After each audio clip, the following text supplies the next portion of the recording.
معراج کی بات کرنے کا تو اب وقت آیا ہے، اس لیے کہ معراج کا سارا واقعہ تو مسجد اقصیٰ کے گرد گھومتا ہے۔ سبحان الذی اسریٰ بعبدہ لیلا من المسجد الحرام الی المسجد الاقصیٰ۔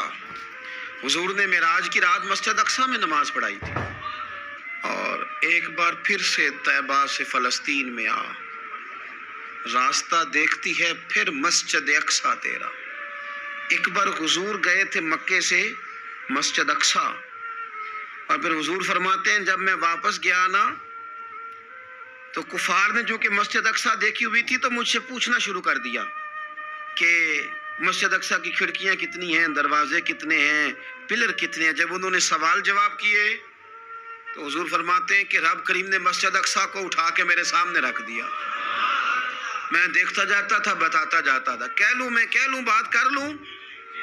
ایک دفعہ حضور مکے سے مسجد اقصیٰ آئے، اور ایک دفعہ مسجد اقصیٰ میرے نبی کی زیارت کے لیے مکے گئی، حضور کی زیارت کے لیے مکہ شریف گئی۔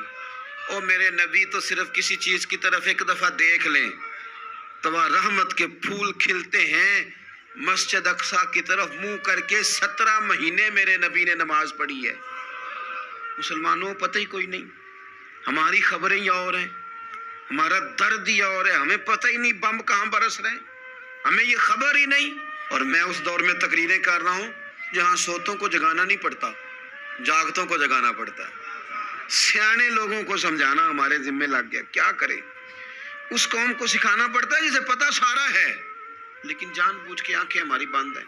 یہ مولوی کو بات کرتا تو لوگ کہتے دیکھو مولوی گالی دیتا ہے، لیکن اگر قائد اعظم محمد علی جناح کہے کہ اسرائیل امریکہ کی ناجائز اولاد ہے تو پھر تو تمہیں ہضم کر لینا چاہیے نا، پھر تو لبرل کو بھی ہضم ہونا چاہیے نا کہ قائد اعظم نے کہا ہے، اور اس ناجائز بچے کو تم نے اتنی طاقتیں دے دی کہ وہ مسلمانوں کے قبلہ اول میں نماز پڑھنے والوں کو بھی نہ بخشے۔ کہاں گئی تمہاری وہ انسانی حقوق کی بڑی بڑی تنظیمیں، کدھر گئی؟ اور میرا پاکستانی میڈیا سے بھی سوال ہے، چند دن پہلے سیالکوٹ میں ایک واقعہ ہوا، ناانصافی ہو گئی جی ایک بی بی کے ساتھ، ہر بندے نے شور مچایا، بڑے بڑے طوفان اٹھتے ہیں، کیوں ہوا جی کیوں ہوا؟ تو مسجد اقصیٰ کی توہین ہو گئی تو پھر طوفان کیوں نہیں اٹھا؟ ٹاک شو کیوں نہیں ہوئے؟ بحثیں کیوں نہیں ہوئی؟ میں اس موم بتی مافیا کا کیا کروں؟ ان لبرل لوگوں کا کیا کروں؟ ان کے سپورٹروں ووٹروں کا کیا کروں؟ ان سیاسی جماعتوں کے کارکنوں کو کیا نام دوں کہ جو ان فضول بحثوں میں تو وقت ضائع کرتے ہیں، اور وہ مسجد اقصیٰ جس کے بارے میں میرے نبی پاک صلی اللہ علیہ وسلم سے ایک صحابیہ نے پوچھا تھا، یا رسول اللہ مسجد اقصیٰ میں نماز پڑھنا کتنا کو بہتر ہے باقی نمازوں کے مقابلے میں؟ تو حضور نے فرمایا 1000 گنا بہتر ہے۔ بی بی عرض کرنے لگی سونیا میں جا تو نہیں سکتی، دل بڑا کرتا ہے۔ تو حضور نے فرمایا جا نہیں سکتی تو وہاں تیل ہی بھجوا دے، جس میں حاضری لگوانے کی حضور بات کریں جس مسجد میں۔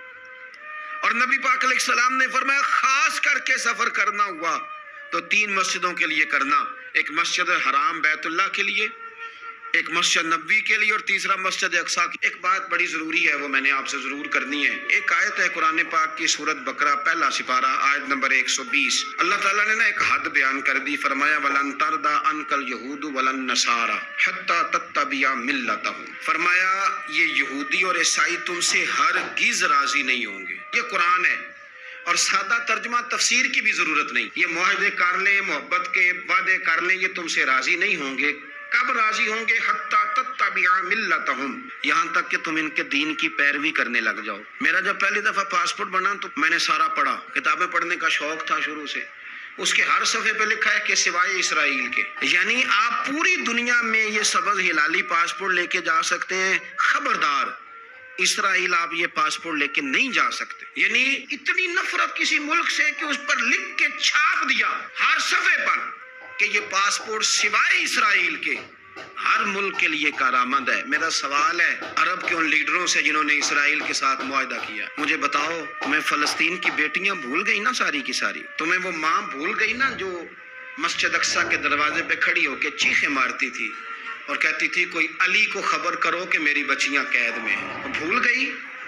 تمہیں وہ بہن بھول گئی نا جس پر شراب کی بوتل انڈیلتے تھے اسرائیل کے فوجی؟ وہ آپ کو ابھی بھی ویڈیو مل جائے گی. وہ انڈیلتے تھے شراب کی بوتل اور اسے پکڑتے تھے، دست درازی کرتے تھے، اور وہ بیٹی کہتی تھی یا رحمت للعالم. بھول گیا تمہیں وہ سارا کچھ؟ تم نے 1 منٹ لگایا اور تم معاہدہ کس سے کروا رہے ہو؟ امریکہ کے صدر سے. اتنا ظلم کیا تم نے، اتنا قاتل کے ساتھ معاہدہ. کیا سمجھتے ہو فلسطین والوں کا کوئی والی وارث نہیں؟ سنو، میرے رسول کریم صلی اللہ علیہ وسلم نے فرمایا میرا کوئی مالدار امتی دنیا سے چلا جائے، پیسے جائیدادیں چھوڑ کے جائے تو اس کی اولاد میں بانٹ دینا، لیکن اگر اس کے ذمہ قرضہ ہو تو میرے پاس آ جانا، میں اپنے امتی کا قرض ادا کروں گا. جس کا کوئی وارث نہیں ہوتا مدینے والا اس کا وارث ہوتا ہے. میں قرض دوں گا اپنے امتی کا. کیا سمجھتے ہو فلسطینی لاوارث ہے؟ صبح قیامت نبی پاک تم سے سوال کریں گے. تمہیں اللہ کے حضور حاضری دینی ہے. کیوں نہیں صلح کرتا اسرائیل فلسطین کے ساتھ؟ لبنان کے ساتھ دوستی کیوں نہیں کرتا؟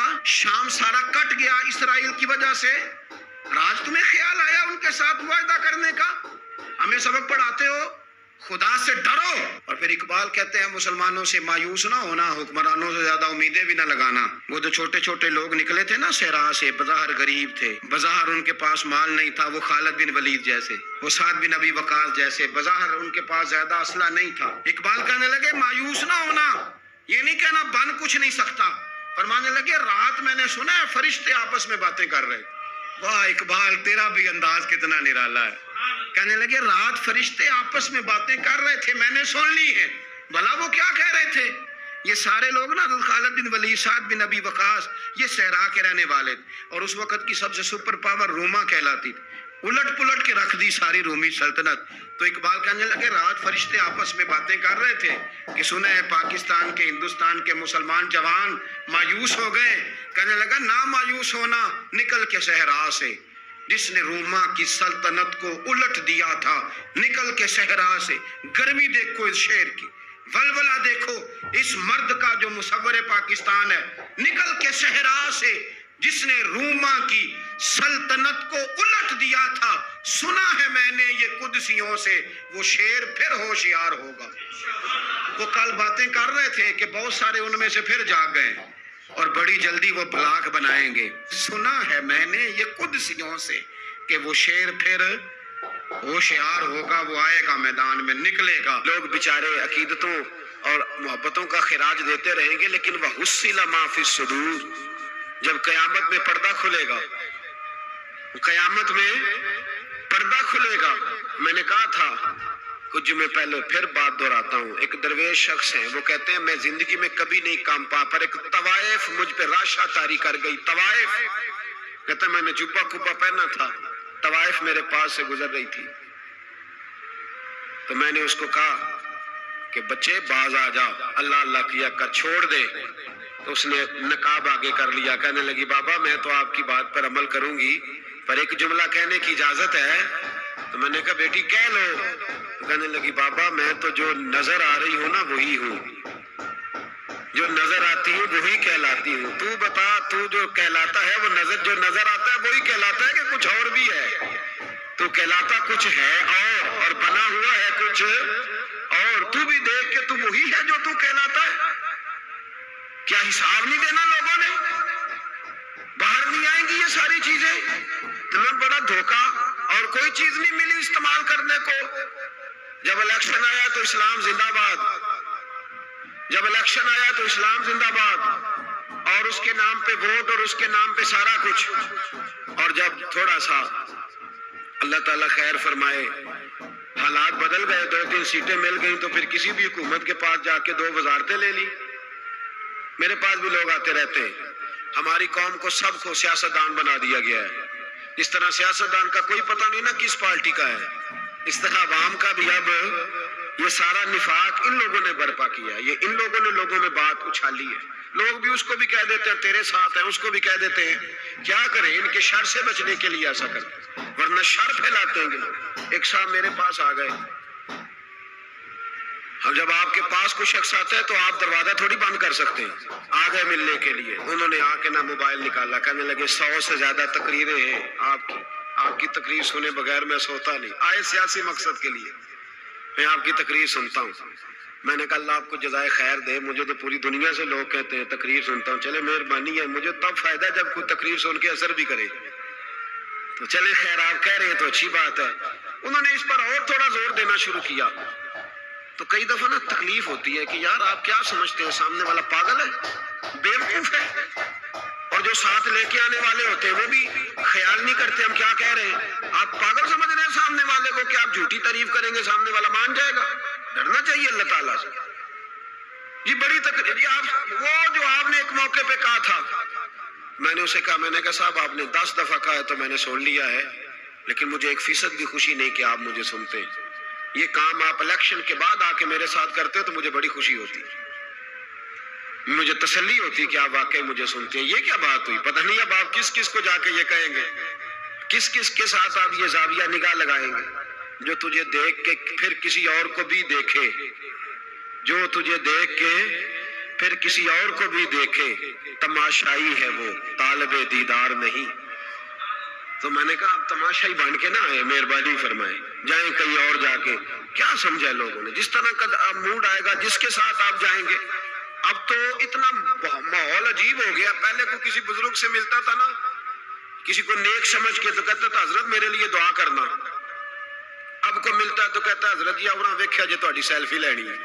یہ کون سا دین، آپ مذہب کے نام پہ بھی وہی ملمہ سازی، وہی بناوٹ۔ تو جب راز کھلے گا، وحصل ما فی الصدور، جب سینوں کی چیزیں باہر آئیں، میں کہتا ہوں آج راز کھل جائے، مشکل ہو جاتا ہے، لوگ وضاحتیں دیتے پھرتے، جب قیامت میں راز کھلیں گے۔ سب سے پہلے دیندار شخص کو دیکھنا چاہیے، میرے نبی پاک علیہ السلام نے فرمایا سب سے پہلے جہنم میں ریاکار عالم دین کو ڈالا جائے گا، عالم کو سب سے پہلے دوزخ میں ڈالا جائے گا، اس لیے کہ اس نے اپنا قد اونچا کرنے کے لیے دین کو ٹیشو پیپر بنایا۔ یہ تو بات ہو گئی دینداروں کی۔ ایک سیاستدان نے نعرہ لگایا، اس نے کہا روٹی دوں گا، کپڑا دوں گا، مکان دوں گا، ایک بعد میں پھر آ گیا، اس نے کہا تحفظ دوں گا، ایک تیسرا آ گیا، اس نے کہا میں فلاں کر دوں گا، آتے رہے، لوگ بیچارے مجبور ہیں، پریشان ہیں۔ ہمارے ملک میں پی ایچ ڈی کرنے کے بعد لوگوں نے چائے کے ڈھابے بنائے ہوئے، لوگ آزمائش کا شکار ہیں، کدھر جائیں؟ سیاستدان کے پیچھے لگ گئے، لوگوں نے نعرے بھی لگائے، لوگوں نے اپنی جیب سے پوسٹر بھی اس کے بنوا کے چسپاں کیے، ساری اس کے پیچھے لوگ لگ گئے۔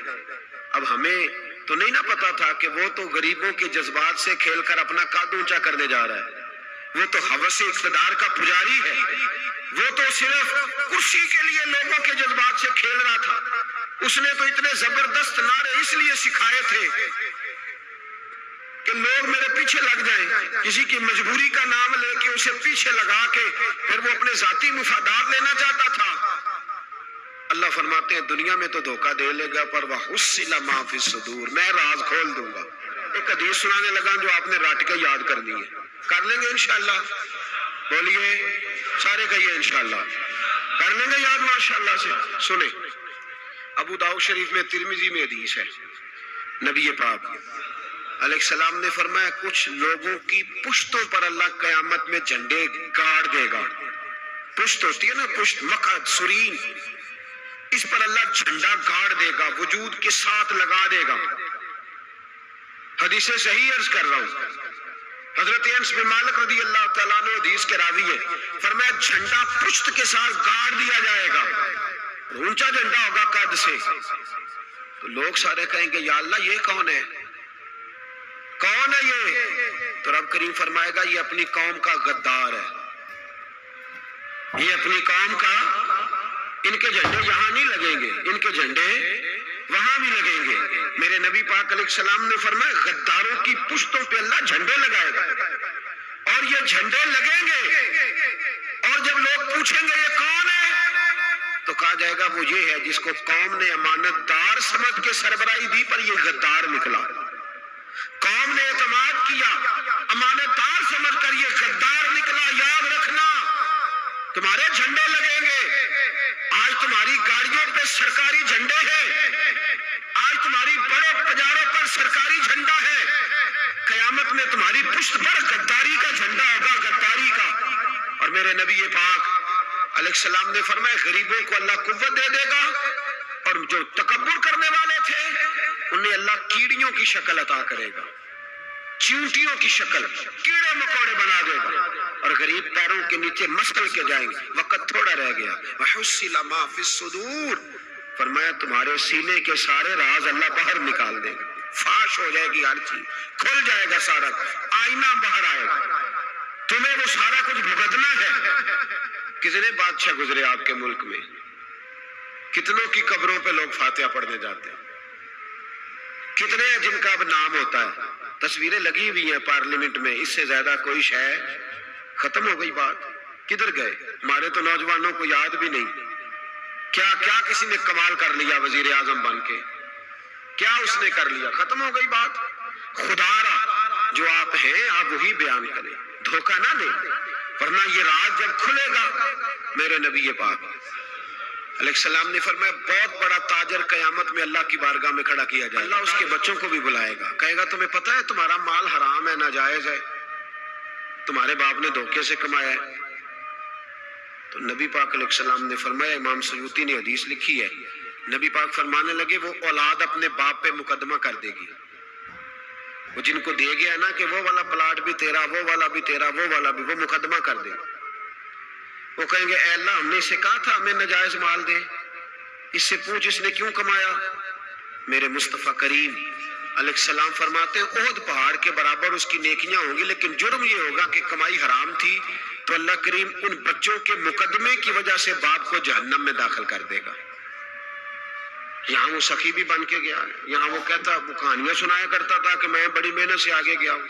وَحُصِّلَ مَا فِي الصُّدُورِ، میں تمہارے سینوں کی چھپی چیزیں راز کھول دوں گا، راز فاش ہو، تمہیں ہر چیز دیکھنی پڑے گی۔ میرے رسول پاک علیہ السلام کی ایک حدیث بڑی انفرادی ابن حجر نے لکھی، میں تو اس حدیث کو پڑھ کے میں نے کتاب بند کر دی، میں نے کہا اللہ ہمیں معاف کرے۔ نبی پاک علیہ السلام نے فرمایا جس کو امین بنایا گیا اور اس نے خیانت کی، وہ کسی جگہ کا بھی امین تھا، وہ ممبر رسول کا امین تھا یا ڈاکٹر کی کرسی کا، وہ کسی سکول کے ادارے کا امین تھا یا حکومت میں کسی عہدے پہ، جسے امین بنایا گیا، توجہ ہے میری بات پر، جسے امین بنایا گیا اس نے خیانت کی، تو اس نے جس چیز کی خیانت کی ہوگی وہ چیز قیامت کے دن اس کی گردن کے ساتھ لٹکی ہوئی ہوگی، گردن کے ساتھ۔ محبوب فرمانے لگے ایک شخص آئے گا اس کی گردن پر اونٹ بیٹھا ہوگا،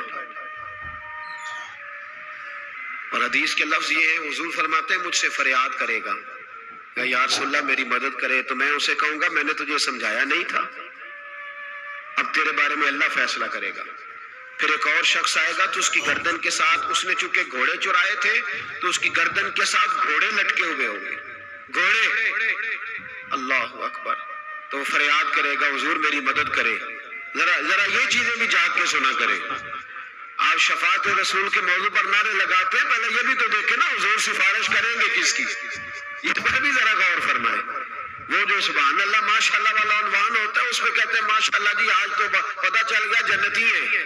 وہ بھائی جنت کی سڑک پہ بھی تو چڑھنا ہے کہ نہیں، وہ رستہ بھی اختیار کرنا ہے کہ نہیں، کہ آپ کا خیال یہ ہے کہ آپ کو ہیلی کاپٹر کے ذریعے جنت میں ڈال دیا جائے، کچھ کرنا نہ پڑے۔ عزیز بھائی میرے نبی پاک علیہ السلام فرمانے لگے کچھ لوگ ایسے ہوں گے کہ ان کی گردنوں کے ساتھ بکریاں ممننا رہی ہوں گی، گدھے ہنہنا رہے ہوں گے، فرمایا وہ فریاد کریں گے تو میں کہوں گا تمہیں سمجھایا نہیں تھا۔ اور پھر حضور فرماتے ایک شخص آئے گا جس کی گردن کے ساتھ اژدہا بندھا ہوگا، اس کے منہ کو ڈسے گا، تو وہ کہے گا اسے پیچھے ہٹاؤ، اور پھر اس سے کہے گا اژدہے سے تو ہے کون، تو وہ کہے گا میں تیرا وہی مال ہوں جسے تجوری میں سنبھال کے رکھتا تھا، آج میں تیری گردن سے لپٹ گیا ہوں تو کہہ رہا ہے پیچھے ہٹ جا۔ بھائی راز کھلے گا، آپ یقین کریں اچھے لوگوں کے جب راز کھلیں گے قیامت میں تو موج لگ جائے گی۔ راز صرف بروں کے نہیں کھلیں گے، اچھے لوگوں کے بھی راز ہے، توجہ ہے میری بات پر۔ حضرت اویس کرنی بھی آئیں گے جو ساری زندگی راز میں رہے، تو میرے نبی پاک فرماتے ہیں اس شخص نے مکان نہیں بنایا، گھر نہیں بنایا، لیکن جناب اویس کرنی جب جنت میں داخل ہوں گے تو اللہ 70,000 فرشتوں کا جلوس انہیں عطا فرمائے گا، اللہ انہیں 70,000 فرشتوں کا جلوس دے گا، اس جلوس میں وہ جنت میں جائیں گے، ان لوگوں کو اللہ شانے دے گا، فرمایا راز کھلے گا، راز۔ قیامت کے دن کچھ لوگ ان کے چہرے 14ویں کے چاند کی طرح چمکیں گے اور انبیاء اور علماء ان کو دیکھ کر رشک کریں گے. کون ہے؟